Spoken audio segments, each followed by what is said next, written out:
ମୁଁ ଓଡ଼ିଶାରୁ ଆଉ ମୋ ପଡ଼ୋଶୀ ଯେଉଁମାନେ ସେମାନେ ବେସିକାଲି କର୍ଣ୍ଣାଟକ, ତାମିଲନାଡ଼ୁ କିମ୍ବା କେରଳ।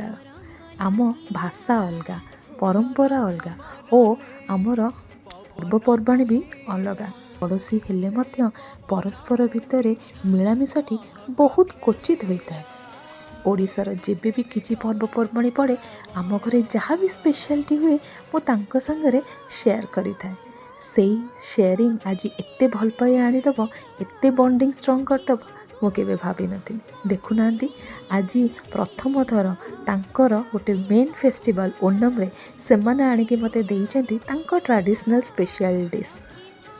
ଗୋଟିଏ ଜିନିଷ ନିହାତି ଶିଖିଲି, ରାଜ୍ୟ ଅଲଗା ହୋଇପାରେ, ସଂସ୍କୃତି ମଧ୍ୟ ଅଲଗା ହୋଇପାରେ, କିନ୍ତୁ ଭଲ ପାଇବା ବାଣ୍ଟିଲେ ଜଣା ଲୋକ ବି ନିଜର ହୋଇପାରନ୍ତି। ଜଣା ସହରଟା ବି ଧୀରେ ଧୀରେ ଆପଣାର ଲାଗିଥାଏ।